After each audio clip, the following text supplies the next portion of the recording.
राम कृष्ण हरी जय जय राम कृष्ण हरी राम कृष्ण हरी जय जय राम कृष्ण हरी राम कृष्ण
समागत्य तिष्ठं तमानन्दकन्दं परब्रह्मलिङ्गं भजे पांडुरंगं अलंकापुरी पुण्यभूमी पवित्र तिथे नांदतो ज्ञानराजा सुपुत्र तया ठविता महापुण्य राशी नमस्कार माझा श्री सद्गुरु ज्ञानेश्वराशी वक्रतुंड महाकाय सूर्यकोटी समप्रभ निर्विघ्नं कुरु देव सर्वकार्येषु सर्वदा प्रथम करुणनाथा उमाशंकराची या सुता चरणावरी ठेवणी माथा साष्टांगी आता दंडवत दुसरी बंधू सारजा जी चतुर्णानाची आत्मजा वाकसी दीपा विजय सहजातीच्या चरणोजा दंडवत आता बंधू देव ब्राह्मण ज्यांचे पुण्य पावन प्रसन्न होऊन श्रोते जनतया माझे दंडवत आता बंधू रंगभूमिका कीर्तनी उभी होती लोका टाळ मृदुंग श्रोते देखा तया माझे दंडवत ऐसे नमन करुणी सकळा हरिकथे बोले बोबड्या बोला आज्ञा म्हणून आपल्या बाळा चालवी सकळ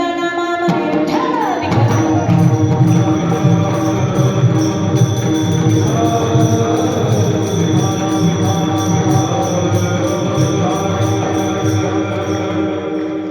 सेवेला सुरुवात करण्यापूर्वी सारासार विचार करा उठाउठी नामधरा भक्ती विठोबाचे तयाच्या चिंतने निरसेल संकट तराला दुर्घट भव सिंधू कोणत्याही सेवेला एक प्रकारचं निमित्त असतं तसं आजचं निमित्त खूप सुंदर आहे गेल्या 31 वर्षापासून भगवान गणपती बाप्पाच्या या दरबारामध्ये सुंदर असा हा अखंड अर्णव सत्याचा ज्ञान यज्ञ सुरुवात आहे या यज्ञामध्ये जमन तशा माझ्या छोट्या पळीनं आहुती देण्याचा आजचा माझ्याकडे पहिला मान आला खरं सांगायचं म्हटलं तर इथं आल्याबरोबर अंतःकरण भरून येतं माणसं किती आहेत माणसं कशी आहेत तुम्ही वातावरण कसं केलंय याच्याशी मला खरोखर काही घेणं देणं नव्हतं आल्याबरोबर बाप्पाच्या दारात सेवा मिळते ही सगळ्यात मोठी गोष्ट आहे आणि आयुष्याचं आज 20 वर्ष मला या सेवेमध्ये येऊन झाली लहानपणापासून आम्ही फिरतो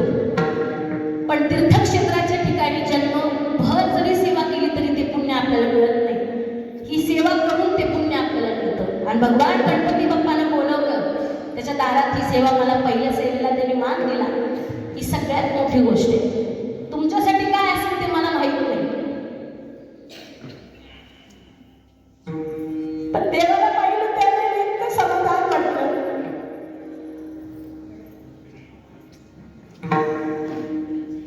आपण एवढे दिवस केलेली सेवा पुरेपूर करून घेतली देवाला विठ्ठल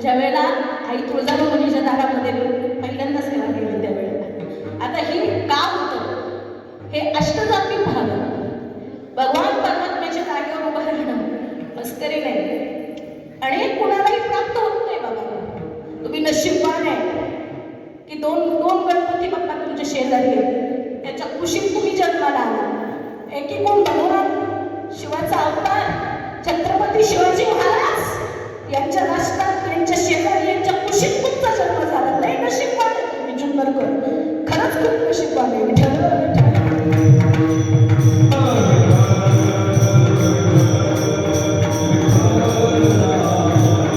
हे आश्रय आहे ना पैसे घेऊन येत नाहीत याच्यासाठी भाव लागतो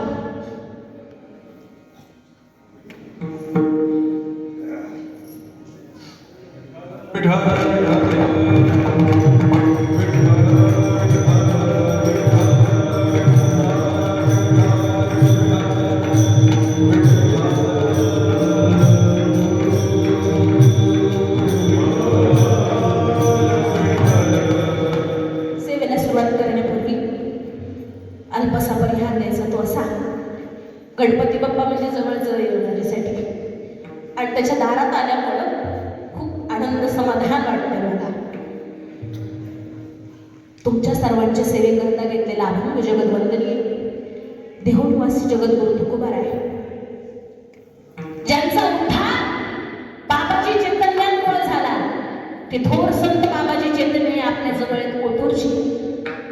भगवान कोंडोजी बाबा टेरे असतील, जवळजवळ सगळ्यात जास्त संत मंडळी आपल्या जुन्नर तालुक्यामध्ये होऊन गेले. आणि सगळ्यात मेन ज्यांनी स्वराज्य स्थापन केलं, मासाहेब जिजाऊंचे सुपुत्र छत्रपती शिवाजी महाराज, हा खरा त्यांचा जन्म ठिकाण. आणि या ठिकाणामध्ये आज आपण सगळेजण या भगवान पंढरीनाथाच्या गणपती बाप्पाच्या या उत्सवासाठी सगळेजण उपस्थित आहात. पहिल्या दिवसाची सेवा माझ्यासारख्या पावराकडे आली. खरं सांगायचं म्हणलं तर इथं किती स्वतःला आपण मोठं समजत असलं तरी आपण मोठे नाही हो. ज्यांनी एवढं सोन्यासारखं आयुष्य दिलं, जो आपल्याला जगण्यासाठी एक स्फूर्ती देतो, सगळ्या गोष्टी आपल्याला समजण्याकरता मार्ग दाखवतो, तो भगवान परमात्मा खरा मोठा आहे. तो गणपती बाप्पा खरा मोठा आहे. स्वतः माऊली म्हणतात तो गणपती बाप्पा बाहेर नाही, तो गणपती बाप्पा म्हणजे स्वतः तुमच्या अंतःकरणात आहे. आता साधी गोष्ट आहे, आपल्याला जो प्रश्न विचारला की पार्वती मातेच्या आणि शंकर भगवान परमात्म्याच्या लग्नामध्ये कोणता गणपती होता, हा जो प्रश्न विचारला तर काही जण सरळ सरळ बोलून जातात. आता यांच्याशी संवाद साधायला सगळे लाभ आहेत, आम्ही अलीकडे आलो. आता हा जो भाग आहे, खरं सांगायचं म्हटलं तर खरंच खूप छान झालेलं काय वातावरण.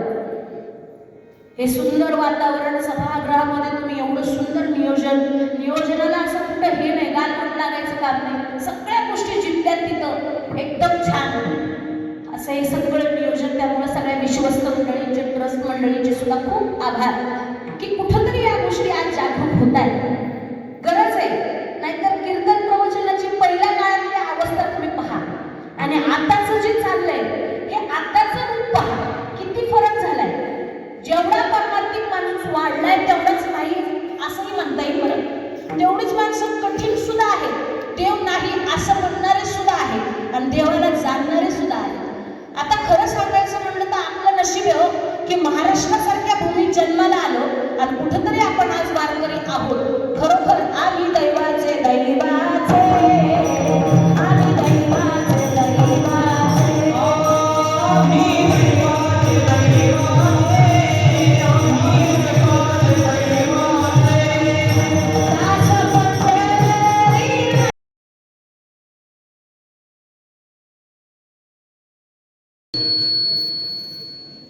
रूपकालोचनी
हरी जय जय राम कृष्ण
रूपाया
आलेल्या सर्वांच या ठिकाणी श्री लीलागिरी गणपती देवस्थान ट्रस्टच्या वतीनं मनपूर्वक स्वागत आणि पाठिंब्याचे आभार.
मृत्युलोके आम्हा आवडते मृत्युलोके आम्हा आवडते मृत्युलोके आम्हा आवडते मृत्युलोके आम्हा आवडते नाही एक हरी नामे भी नाही एक हरी नामे नाही एक हरी नामे आत्मले चित्त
दिसतंय सापाप्रमाणे. आणि सापावरती उपाय काय आहे? सापावरती आता यांची मेना मात्र लस आहे वगैरे ठीक आहे. सापावरती उपाय काय? रामायणामध्ये सुद्धा प्रभू रामचंद्रांना नाग काशामध्ये बांधलं इंद्रजिताने. सापावरती काय उपाय आहे? साप कोणाला घाबरतो? गरुडाचे पायी, गरुडाचे पायी, गरुडाचे पायी, गरुडाचे पायी, गरुडाचे पायी, गरुडाचे पायी, गरुडाचे पायी, गरुडाचे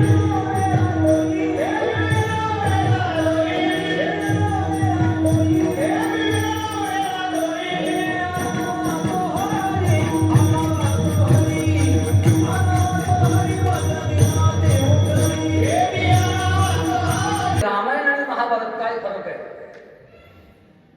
त्यांच्या समजुतीप्रमाणे रामायण आणि महाभारत त्याचं बायफर्केशन करत असताना वकील महोदय म्हटले की महाभारत हा सिव्हिल मॅटर आणि रामायण हा क्रिमिनल मॅटर. कारण महाभारतामध्ये जमिनीवर भांडण आहे, तो सिव्हिल डिस्प्यूट आहे, सिव्हिल कोर्टात चालतो. आणि रामायणामध्ये कुणीतरी कोणाची बायको पळवली, तो क्रिमिनल डिस्प्यूट. मग एका विचारवंताला त्याने विचारलं, बघ तुमचं काय मत आहे रामायण आणि महाभारत?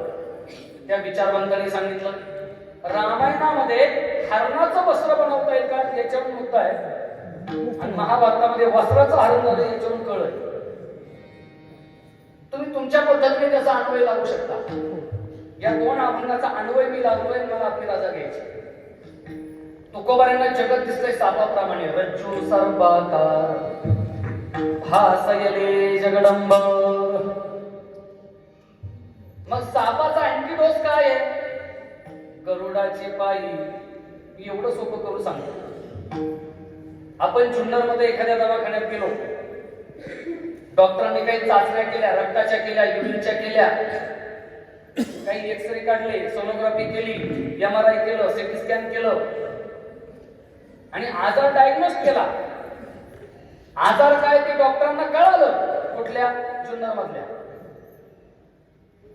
त्या आजारावरचं औषधही त्यांना माहिती आहे, पण त्यांनी सांगितलं तुम्हाला पुण्याला जावं लागेल, तुम्हाला हे औषध घ्यावं लागेल, ही शस्त्रक्रिया करावी लागेल. पण आपल्याकडे हॉस्पिटलायझेशनची सोय नाही, म्हणजे तुम्हाला ऍडमिट करून घेण्याची सोय नाही, आपल्याकडे बेड नाही. मी चिकित्सा केली, तपासण्या केल्या, रिपोर्ट आहे, मला आजार कळाला, पण तुम्हाला जो लाईफ सपोर्ट लागेल, तुम्हाला व्हेंटिलेटर लागेल, अजून काय लागेल, ती यंत्रणा माझ्याकडे नाही. तुम्हाला मी ज्यांच्या हाताखाली शिकलो त्या डॉक्टरांकडे जा, मी चिठ्ठी लिहून देतो, काय आजार झाला मी लिहून देतो, त्याच्यावरती काय उपाय मी लिहून देतो, उपाय ते करतील. कारण या पद्धतीच्या शस्त्रक्रिया त्यांनी हजारो केलेल्या आहेत. ज्या पद्धतीचा तुमचा आजार आहे त्या आजारावरती हजारो शस्त्रक्रिया करण्याचा त्यांना अनुभव आहे. दृष्टांत संपला. गरुड आले म्हणजे जुन्नर मधले डॉक्टर आले, की ते कोणी डॉक्टर महोदय असेल तरी योगायोग. जुन्नर मधले डॉक्टर म्हणजे गरुड. त्यांनी आजार पाहिला, काय आजार आहे? रज्जू सर्पाकार. आणि ते तुकोबाराय म्हणले, महाराज आजार मला कळाला, पण मी ज्यांच्याकडे शिकलो ना त्यांच्याकडे जावं लागेल, कारण माझ्याकडे ऍडमिट करून घेण्याची सोय नाही, माझ्याकडे लाईफ सपोर्ट, तुम्हाला व्हेंटिलेटर नाही, ICU नाही, ट्रामा केंद्र नाही, माझ्याकडे ती यंत्रणा नाही, तुम्हाला पुण्याला जावं लागेल. मी चिठ्ठी लिहून देतो, काय आजार झाला ते लिहून देतो, या आजारावरती काय औषध आहे ते लिहून देतो. पण या आजारावरती हजारो पद्धतीच्या शस्त्रक्रिया ज्यांनी केल्या, तुम्ही त्यांच्याकडे जा, हा आजार माझ्या ऐपतीच्या क्षमतेच्या मोठा आहे, हा साप आहे, साधा नाही ना, वळीतला नाही ना, कलवडातला नाही ना, रज्जू सर्पासयले जगदंबर, एवढा मोठा साप आजपर्यंत आपण धरला नाही. मग कोण डॉक्टर आहे? वेगी आणावा तो हरी. तुका बरं वाटते, जो डॉक्टर आहे त्याला घेऊन यावं, पण पेशंट वाचलं पाहिजे. हरीच का? हरीच का? तुकाराम महाराजांना विठ्ठल शब्दाबद्दल एवढं प्रेम आहे, एवढं प्रेम आहे, म्हणजे एका अभंगात इतक्या वेळा विठ्ठल, बोलावा विठ्ठल, पहावा विठ्ठल, करावा विठ्ठल जीव भावे, ते कुळीचं कुलदैवत आहे, जीवीचं जीवन आहे, बाळ बंधू चुलता सखा नुसता विठ्ठल विठ्ठल. मग इथं का नाही म्हणते योगी आणावा तो विठ्ठल? का काय औषध आहे? द्वापार युगामध्ये त्या सापाला भगवान कृष्णाने बाहेर काढलं आणि त्याला हतबल केलं. काय केलं? त्याच्या डोक्यावरती लाथा मारल्या, लथा प्रहार. म्हणून या जगतरूपी सापावरती काय औषध आहे? त्या देवाचे पाय. आणि अभंगाचं ध्रुपद काय म्हणायचं नाही का? तुम्ही सांगता ध्रुपद काय? मनोनी आठवती पाय. आला का नाही पायाचा संबंध? मी काय अभंग सोडून बोलतोय का? या दोन अभंगाचा विचार करतो. औषध काय आहे? औषध आहे देवाचे पाय. एवढे पाय मारले त्या कालियाच्या फणावरती, रक्त बांबळ केला आणि कालिया निघून गेला. म्हणून आठवती पाय. आणि मग तुकाराम महाराज जुन्नरमध्ये डॉक्टरला म्हटले, तुम्हाला आजार माहिती, तुम्हाला त्याच्यावरचं औषधही माहिती, अहो मग पुण्याला कशाला पाठवता? तुम्हीच औषध घेऊन या ना. जुन्नर मधले म्हटले, डॉक्टर खरंय हो, पण त्या इंग्लिशवर माझ्याकडे नाही ना. मग ते औषध काय माझ्या ताब्यात आहे का? ते माझ्या ताब्यात नाही. पाय लक्ष्मीचे हाती. औषध माझ्या ताब्यात नाही. सियावे का कुलती, ते औषध माझ्याजवळ नाही, ते लक्ष्मीच्या ताब्यात आहे. आणि त्या औषधाने जर गुण आला नाही, नीट ऐका बरं का मुद्दा, त्या औषधाने जर गुण आला नाही तर शेवटचा पर्याय, एखाद्याला पुत्र चावू नये. 5 मिनिटाचं कीर्तन आहे, नीट ऐका. एखाद्याला पुत्र चावू नये, पण चावलंच तर अँटी रेबीज लस कशापासून तयार करतात माहितीये का? कुत्र्याच्या लाळेपासूनच करतात. एखाद्याला साप चावू नये, पण चावला तर लस कशातून तयार करतात? सापाच्या विषापासून. ते घोड्याला देऊन ते इंजेक्ट करून त्याचं बायोमेट्रिक अनालिसिस करून मग ते इंजेक्ट करतात. नाही कळालं? कुत्रान घोडा मारू द्या. सोपं सांगू का? आपल्याकडे काही म्हणी आहेत, काट्यानेच काटा काढायचा. आता सध्या तरी काय चालू आहे? ते म्हणजे त्यांच्याच पक्षातला घ्या, त्यांच्याच भावकीतला घ्या, त्याच आडनावाचा घ्या. याला म्हणायचं काट्यानेच काटा काढायचा. अजून सांगू का? लोखंडानेच लोखंड कापायचं आणि विषानेच विष त्याची मात्रा कमी करायची. नाही कळलं? आपल्या सगळ्यांवरती हा प्रयोग झालाय, तुमच्या माझ्या सहित. कोविडची लस कोणी कोणी घेतली? त्या सगळ्यांना हा प्रयोग झालाय. कोविडची लस आपण घेतली आणि 2-4 तासाने आपल्याला थंडी वाजली का नाही? वाजली का नाही? बायकोने 2-4 गोधड्या टाकल्या, खडखड खडखड उडायला लागलो आपण. आणि परत 2 तासांनी आसनात हा मारा एवढं गरम झालं, गोधड्या फेकून दिल्या. नंतर परत गुडघ्यावरती पाठीवरती उड्या मारायला लागली, आपले सांधे दुखायला लागले. म्हणजे काय झालं? तर 13% त्या कोविडच्या लस मध्ये कोविडचे जीवाणू होते. आणि त्या कोविडच्या जीवाणूंची ओळख आम्हाला करून गेली, त्याला म्हणतात अँटीबॉडीज. नाही कळालं? शेवटचं वाक्य बरं काय कीर्तनातलं प्रधान वाक्य आहे. मी विज्ञानाचा अध्यात्माशी संबंध जोडतोय. शेवटचं वाक्य आहे, सुरुवातीला अमेरिकेसारख्या प्रगत देशांनी सुद्धा टॅमिफ्लूच्या गोळ्या वापरल्या, मलेरियाच्या वापरल्या, रेमडेसिवीर वापरलं. आणि मग शेवटचा पर्याय डॉक्टर म्हटले प्लाझ्मा द्या. प्लाझ्मा. प्लाझ्मा म्हणजे काय? प्लाझ्मा म्हणजे काय? तर ज्या रक्तगटाच्या रुग्णाने कोविड वरती मात केली, त्याच रक्तगटाच्या रुग्णाला ज्याने अगोदर मात केली त्याच्या रक्तातला प्लाझ्मा दिला जातो. मॉरल ऑफ द स्टोरी काय आहे? संपूर्ण या विषयातलं सार असं आहे की जो आजार आहे त्याच्यातलेच मूळ गुण सूत्र त्याच्यामध्ये वापरावे लागतात. नाही कळालं? अजून सोपं सांगू का? ज्याने शाप दिला त्यानेच उशाप द्यावा लागतो. आता कळालं? उद्या सूर्यास्तापर्यंत सर्व पृथ्वी निष्पांडवी करील. शाप कुणी दिला? प्रतिज्ञा कुणी केली? भीष्माने. याने डोक्यावर चपला घेतल्या, जगाचा मालक त्याला एक दोष देता आला नाही, त्यालाच उशाप द्यावा लागतो. तसं तुकाराम महाराज म्हटले, जग दिसतंय सापाप्रमाणे. गरुड आला, गरुड म्हटला आपल्या आवाजाच्या बाहेर आहे, पुण्याला जा. त्याच्यावरती औषध आहे, त्याचे पाय वेगळी आणावा तो हरी मज दिना ते उद्धरी. आणि पायाने जरी उपाय साधला नाही तर जग दिसतंय सापाप्रमाणे, तुम्हाला सापाचाच प्लाझ्मा द्यावा लागेल. काय शेवट? तुका म्हणे शेषा जागे करा ऋषिकेशा. गरुडाचे पायी. अभंगाची सुरुवात गरुडाने झाली, शेवट सापाने झाला. काय कारण नाही? काय कारण नाही? सुरुवात झाली रामाने, शेवट झाला रावणाने. काही संबंध आहे का? अभंगाचा प्रारंभ गरुडाने, शेवट शेषाने. अर्थ काय आहे? तुकाराम महाराजांचे अभंग काय आणि सांगितलं त्याने जर काही परिणाम झाला नाही, गरुडाला जर काही ते जमलं नाही, हरीला जर ते जमलं नाही, तर एकच पर्याय तुका म्हणे शेषा, त्या शेषाला जागा करा आणि त्याच्यातला प्लाझ्मा काढून द्या, जागे करा ऋषिकेशा, वेगी आणावा तो हरी, माझं दिना ते उद्धवी. हा अभंग सेवेकरता नाही, अभंग सेवेकरता रज्जू सर्पाकार आहे. पण जग जर सापत्रामध्ये दिसलं तर त्याचा अँटिडोस काय आहे? त्याचा अँटिडोस आहे परमेश्वराचे पाय, मनोमणी आठवती पाय, घेतो आलाय बलाय विठोबा रघुमाई.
मंगळवार दिनांक 20/1/2026 आजची जी कीर्तन सेवा होती हरिभक्त परायण भरत महाराज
त्यांची बायको वारलेली होती, त्यांचा पोरगा, त्यांची सुनबाई आणि त्यांची 4 वर्षाची नात असे 4 जण एका ठिकाणी राहायचे अमोलराव.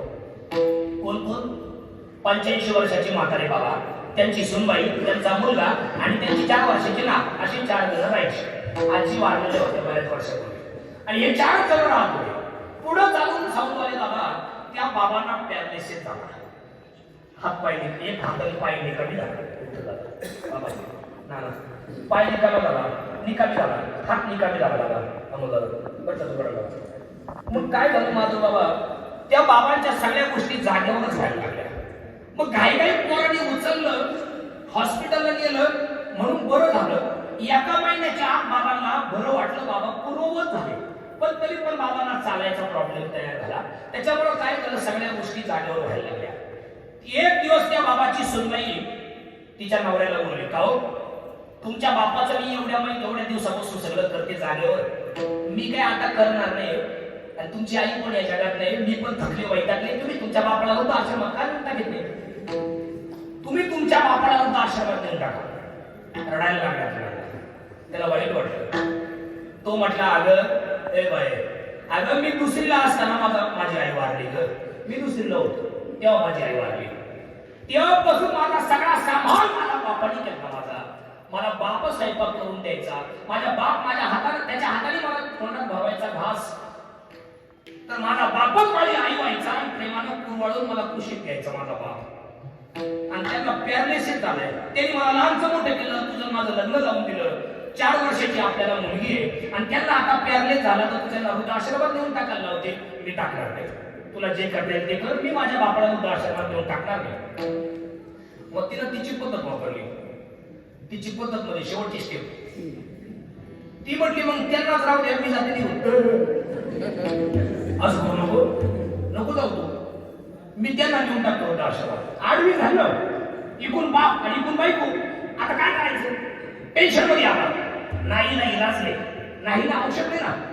तो म्हटलं जातो वृद्धाश्रमात नेऊन टाकतो माझ्या बापाला, पण तू काय घर सोडू नको. या पोरीचं कसं होईल? नको सोडू. त्याने बापाला उचललं, वृद्धाश्रमात नेऊन टाकलं. सया बिया झाल्या आणि झालं. बापाला सोडून आला. मजेत चाललं दोघांचं. 8 दिवसात बाबा परत आले. निसर्गाचा नियम असा आहे, म्हातारी माणसं आणि मांजरं कुठेही जर नेऊन सोडली तर परत घरी येतात. ते एक नवरा बायको शिक्षक होते आमच्या नाशिकमध्ये, उदाहरण ते नवरा बायको शिक्षक. त्यांनी मांजर पाळलं. तो सकाळी उठून ड्युटीवर निघून जायचा. लांब होता, 20-25 किलोमीटर ड्युटी त्याच्यावाली शाळेची. पण त्या बाईनं मांजर पाळलं. मांजर पाळलं. ती बाई विकत दूध घ्यायची, त्या चुलीवर तापत ठेवायची किंवा गॅसवर आणि ती तिचं काम करायची. तेवढ्या ती मांजर यायचं, दूध पिऊन निघून जायची. ती बाई टाकली ना, असा लई वेळ झाला. तिला वाटलं एवढ्या महागाचं दूध घेते विकत आणि मांजर पिऊन जाते. टेन्शन मध्ये आली ती बाई. ते नवरा घरी आला आणि त्या नवऱ्याला म्हणले, हो तिकडे तो म्हणा मला चहा कर. चहा द्यानंतर या मांजराचं पहिलं वाटोळं करा, मला टेन्शन येते. तो टेन्शन मध्ये आला. तो म्हटला, 10 वर्ष आपल्या लग्नाला झाले, मी तुला चापट मारली नाही, मी तुला कधी फिरून बोललो नाही, उलट तूच कधी माझ्यावर धावती, मी काहीच बोलत नाही. पण आणि मांजर तुला टेन्शन देते. त्याला त्या मांजरीची गच्ची धरली. इकडे पण काय त्या मांजरीची गच्ची धरली. पण टेन्शन देते. त्याने ते मांजर उचललं आणि पिशवीत टाकलं. माय ठेवा, ते मांजर पिशवीत टाकलं, पिशवीची गच्ची बांधली आणि मोटरसायकलच्या गाडीला बांधलं आणि माळशेत टाकायच्या खाली टोकावला गावे तिथं नेऊन टाकलं. ती मांजर तिथं सोडलं, घरी आला. बायकोला म्हणला, चाल मांजराचा वाटोळं करून आलं, चहा मला. आणि मग तिला चहा आणला आणि हा चहा प्यायला बसला. 1-2 घोट प्याला का न प्याला, तेवढ्यात मांजर उमऱ्यावर. मी आले, मी कमी म्याव. मांजर इंग्लिश बोलायची, म्याव. मी येऊ का? आता ती बाई गोळेगावची, ती म्हणजे आली का तू? शिर चुलीवरच तुरीश.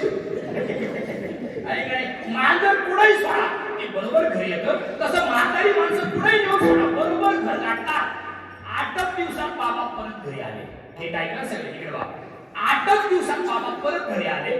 ती बाई नवऱ्याला म्हणली, का तुमचा बाप तर आला? हा मनाच्या मनात म्हणला, बरं करा देव पावला गणपती बाप्पा, निर्विघ्न कुर्मे देव, सर्व कार्य सर्वदा. म्हणले बरं झालं माझा बाप परत आला. असे 6 महिने गेले. सगळ्या ताई, काकी, मावशी, आत्या, भाऊ, दादा 6 महिने असे गेले. पण 6 महिन्यानंतर काळ असा आला, अमो दादा तू गरम बाबा, त्याला स्वतःला त्याच्या बापाचा तिरस्कार निर्माण झाला. काय झालं देव जाणे, त्याच्या बापाचा त्याला स्वतःला तिरस्कार झाला. तो चहा पेता पेता बायकोला म्हणला, का ग मलाच माझ्या बापाचा राग यायला लागला, आता काय केलं पाहिजे? ती म्हणली, तुमचा बापा तुम्हाला मी चालत नाही सांगितलेलं, तुमच्या तुम्ही निस्तारा. तो म्हटलं, म्हणजे एक काम करतो ना, काही वर्षापूर्वी माझा बाप मला म्हणला होता काशीला घेऊन जा. मी काशीला घेऊन जातो आणि त्या भागीरथीमध्ये गंगेत त्याला लुटून देतो, मारून टाकतो, मग घरी येतो. ती म्हटली, नवरा असा होता असा, शुभस्य शीघ्रम, चांगलं गोष्ट उशीर कशाला होता, उठा आपण चित्रपटच काढू. म्हटले, नवरा असा होता असा, मुख्य नायिका मी होते, नायक तुम्ही व्हा, आहे का नाही, असं करू म्हणले आपण. त्याने रिझर्वेशन केलं ट्रेनचं, गाडी बाबाला घेतलं आणि आला. 5:30 पहाटे 5:30 ला गाडी दुसऱ्या दिवशी काशीला पोहोचली, आहे का नाही. उतरला वाराणसीला आणि 5:30 वाजले तरी घड्याळ पाहिला. तो बाबाला म्हटला, बाबा 5:30 ची वेळ आहे, आता ब्रह्ममुहूर्त आहे, आताच आंघोळीला चला. त्याच्या डोक्यात काय, आता गंगा निर्वंश आहे, आता गंगेवर कोणीच नाही, आता जाऊन लोटून देऊन मारून टाकून लगेच परत निघून जाऊ. कारण सकाळी जर कोणी पाहिलं तर आपल्याला धरतील, हाणतील, मारतील, जोडतील, बाबाला परत घरी घेऊन जावं लागेल. त्यापेक्षा आता गंगा निर्वंश आहे, लोटून देऊन मारून टाकून मग जाऊ. म्हटलं, बाबा चला. अरे पोरा, मला डॉक्टर सोडवत नाही, 85 वर्षाचा पॅरेलिसचा पेशंट, आणि तुम्हाला घेऊन चला. नाही नाही नाही, पहाटेच्या वेळेला सगळे देवी देवता नदीवर आंघोळीला असतात, त्यांच्याबरोबर पुण्य लागेल तुम्हाला आंघोळीचं. काय याचं डोकं, कोणत्या देवाने याचा मेंदू घडला होता काय माहिती. हा ना, येडी पहाटे 5:30 ला बाबा वार तिला नेले पुढं भागीरथीवर. आणि बाबा म्हणले, पोरा पहिल्या पायरीवर बसून आंघोळ करतो, तुझा आतमध्ये नाही. नाही नाही नाही, छाती एवढ्या पाण्यात गंगेची आंघोळ केल्याशिवाय पुण्य मिळत नाही, असं शास्त्र आहे. कोणते शास्त्र काय माहिती, कुठून काढले. अरे बाबा नको, नाही मी आहे तुम्हाला गेलो. छाती एवढ्या पाण्यात बाबाला गेलं. सगळ्या बाया माणसं नीट ऐका, कर्म फिरून परत तिथं येतं. याच्याकरता मी अभंगाकडे चाललोय, टाइमपास नाही चालला, माझा मुद्दा चाललाय, नीट ऐका. ताई, छाती एवढ्या पाण्यात बाबाला त्याने आणलं आणि दादा तो जोर जोरात बाबाला लोटायला लागला, जोर जोरात लोटायला लागला दादा. आणि लोटल्यानंतर काय झालं, बापाने त्याचा हात असा घट्ट धरला, मग विचारलं, का रे काय गुन्हा केला मी, सांग काय चुकलं माझं. अरे दुसरीला होता तुझी आई वारली, माझ्या हाताला स्वयंपाक करून घालायचो, शाळेत तुला काढून द्यायचो, मी सांगायचो मी नोकरीला आहे, मी जॉबवर जातोय, नोकरीला जातोय, आणि दिवसभर हमाली केली, असे जड ओझे उचलायचो पाठीवरती. संध्याकाळी तुला शाळा सुटायच्या अगोदर यायचो, तुला घेऊन जायचो, सकाळी मी पुन्हा तुला स्वयंपाक करून हाताने खाऊ घालून शाळेत पोहोचून मी हमाली करायला जायचो, आणि तुला लहानचा मोठा केला, हाडाच्या काढत रक्ताचं पाणी, नेत्राचा दिवा, हाताचा पाळणा केला. अरे मी मळके फाटके तुटके जुने कपडे वापरले आणि तुला चांगले कपडे घेऊन दिले का. अरे माझा पोरगा कॉलेजला आहे, माझा पोरगा हायस्कूलला आहे, आणि मोठ्या मोठ्या घरचे कार्टी कॉलेजला येतात आणि कडक इस्त्रीचे कपडे घालून येतात. आणि माझ्या पोराच्या अंगावर जर फाटके मळके तुटके जुने कपडे पाहिले तर माझ्या पोराला ती पोरं असतील, म्हणून मी जुने कपडे वापरले, फाटक्या बडले वापरल्या, आणि तुला चांगले कपडे घेऊन दिले. पण तू मला मारून टाकण्यासाठी आला, काय गुन्हा केला मी सांग, काय चुकलं तेवढं सांग. बाबा आम्ही तुम्हाला मारून टाकण्यासाठी आणले, मारून टाकण्यासाठी आणले, आम्हाला तुम्ही नकोय, माझ्या बायकोला तुम्ही आवडत नाही पॅरलेस झाल्यापासून, आणि मलाही तुमचा रागाला यायला लागलाय, आम्हाला तुम्ही नकोय, म्हणून आम्ही मारून टाकण्यासाठी तुम्हाला प्लॅन करून मी इथं आणले. अरे मग मारतो कशाला, इथं सोडून दे मला ना, मग तू जा, मी बरोबर पण तुला तोंड पाहणार नाही, माझं तोंड तुला दाखवणार नाही, तू जा मला सोडून. मी नाही येणार, नाही नाही माझा विश्वास नाही. तुम्ही वृद्धाश्रमातून परत घरी आले, आता आले मग घेता काय.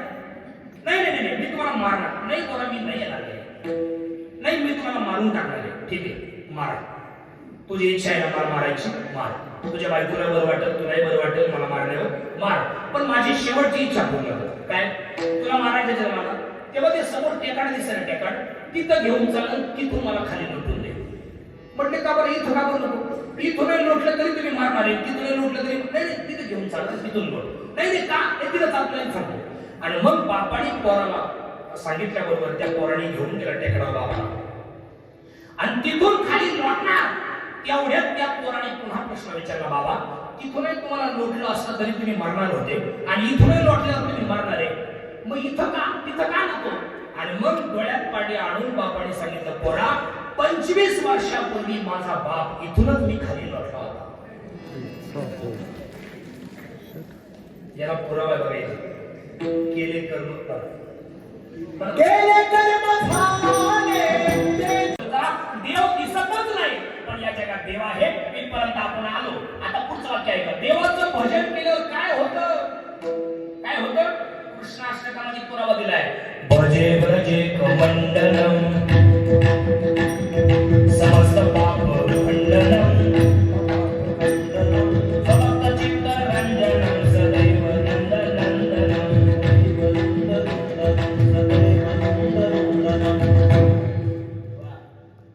काय म्हणले ते?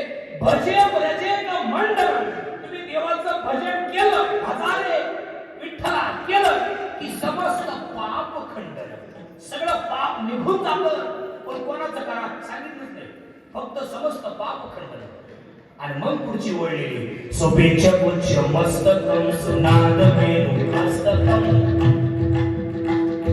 आनंदानंद सागरम नमामि कृष्ण नागरम. आनंदानंद सागरम नमामि कृष्ण नागरम. आनंदानंद सागरम नमामि कृष्ण नागरम. भजन करा.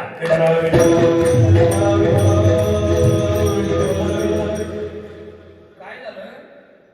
गोळेगावच्या सरपंचांनी ग्रामसभा घेतली. सरपंच ऐकला नाही, पण ठीक आहे, उदाहरण चाललं आपलं.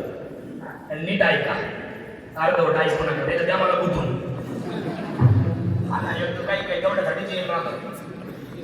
तुम्ही आता फक्त एवढ्या लोकांमधून कोणाचं नाव विचारायचं द्या. टाळकऱ्यांना विचारा, वादकांना विचारा, आणि इकडे कोण नाही विचारा. फक्त एवढंच म्हणायचं होतं, तुम्ही रात्री कीर्तन कसं काय लागलं? देवाचं भजन केलं काय होतं? समस्त पाप खंडन. कशाप्रमाणे? उदाहरण किती गोडे. उदाहरण पूर्ण झालं की आमचे आणखी दादा किंवा मयूर दादा विठ्ठल दादा तुम्हाला प्रमाण देतील, पुरावा देतील. फक्त उदाहरण पूर्ण ऐका, बारकाईने ऐका. देवाचं भजन केल्यानंतर सगळे पाप जळून जातात, तर शिल्लक राहतात ते फक्त पुण्य जळतील पापी जन्मांतरीची.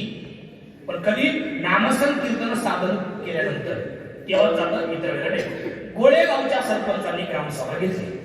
इथं होतो आपण. सगळा गाव सभेला आला. इकडे म्हणा, सगळा गाव आला सभेला. आणि इकडे सरपंच उभे राहिले. सरपंच माईकची सेटिंग करीत होते आणि सारे लोक त्याच्याकडे असे पाहत होते.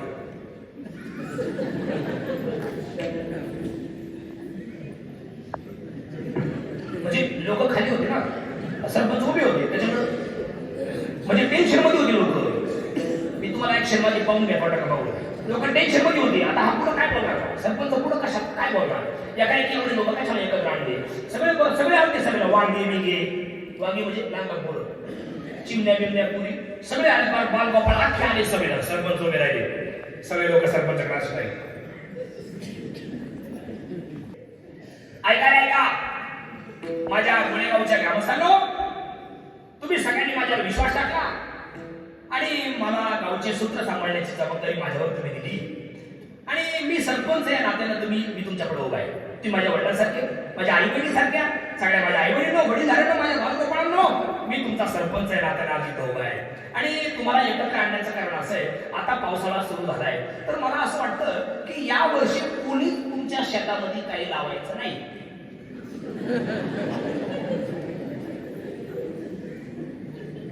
एकदम मध्ये तुटला तो म्हणलं, मग आम्ही खायचं काय? खाली बसा, हे पाहतो. मग दुसरा उठला, सरपंच मग आमच्या शेतामध्ये आम्ही काय लावायचं? गवत लावा, गवत. अख्ख्या गोळेगावात गवत. जिकडं पहा तिकडे नुसतं गवतच गवत. पुढे पहा नुसतं गवतच गवत. ते नवीन येणारे जाणारे पाहुणे भक्त परिवार, गणपती बाप्पा येणारे टेन्शन मध्ये यायचे गवत पाहून. गवत. ते मकरंद अनास पुरे शिवलेरीचं दर्शन करून घेत आले गाडवाच्या लग्नामध्ये. आणि त्यांनी ते गवत पाहिलं. ते म्हटले, आगा बाबा हे गवत एवढं कसं? गवत गगू म्हटले गवत काय भानगडे? आता टेन्शन मध्ये आले. ते 4 महिन्यामध्ये गेले. परत सरपंचाची ग्रामसभा. सरपंच उभे राहिले आणि मग तर काही काय ठेवून आले. ते म्हणजे 4 महिने बघून काही खाऊ दिलं नाही. आणि आता परत सभा काय भानगडे चला पाहिलं नाही काठ्या बिठ्या गाडीचे घेऊन आले आणि सरपंच उभे राहिले इकडे बा नीट ऐका नाही तर हात ऐकून द्या त्याला पिन लावून जाऊ द्या मला फोन नीट ऐका पूर्ण उदाहरण दांडके घेऊन आले काही काही आणि मग सरपंच उभे राहिले इकडे बा सरपंच बाईकची सेटिंग करीत होते सरपंच आणि बोलायच्या आधीच एक जण मध्येच उठला टेन्शन मध्ये आता काय सरपंच म्हणले ते गवत कापा त्याच्या पेंड्या मारा आणि बाहेर आणून गंज मारा लागेल कामाला प्रत्येक जण आपापल्या वावरातलं गवत कापायचे पेंड्या मागायचे इथं आणून गंज मारायचे केवढा गंज झाला तो केवढा झाला लई मोठा आणि मग एकाला सरपंचाने विचारलं सरपंच आता याचं काय करायचं सरपंच म्हणले म्हणजे हो पेटवायचे मग दुसरं एक जण म्हणलं का किती कोटी गाडीच पेटे लागतील आपल्या गावातल्या गवत पेटवायला सरपंच म्हणले डोक्यावर आपण का किती कोटी काय लागतील आणि केवढाही मोठ्या गवताचा गंध असू दे आणि एका गाडीची एक गाडी असू दे काही मिनिटात गवताची राख होते तसं केवढाही पाप असू दे एक नामस्मरण असू दे काही मिनिटात त्या पापाची होळी होते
सेवा असेल यावेळी कीर्तनाचा अमृतकाळ या ठिकाणी पुनश्च एकदा श्रक्ष वतीनं मनपूर्वक श्रक्ष स्वागत आणि सर्वांचे मनापासून आभार.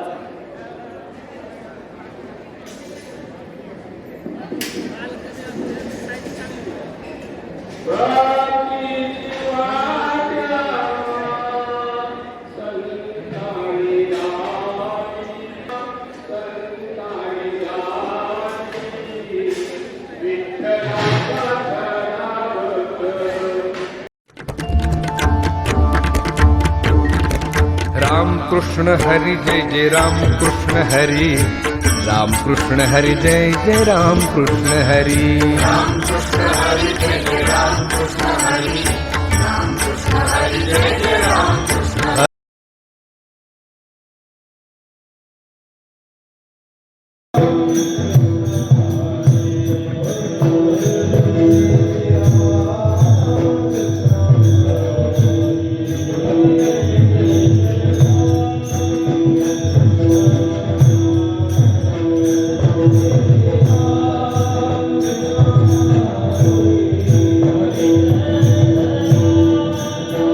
Thank you.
कमी करा थोडं उंची असेल.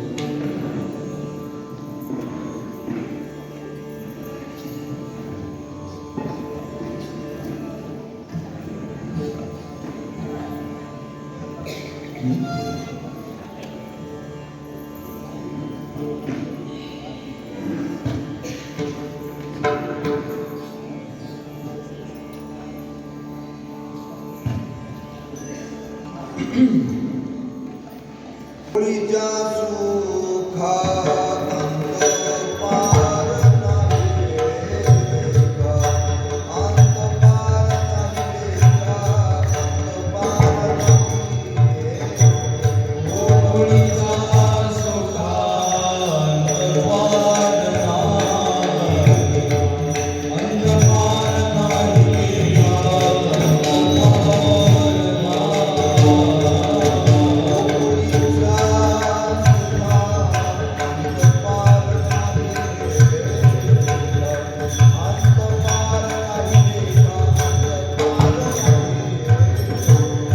पुरीच्या सुखात पार नाही, अंत पार नाही लेका, अंत पार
ये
ही संत मंडळी सुखिया ही शील तरी पाहे पांडुरंगा काही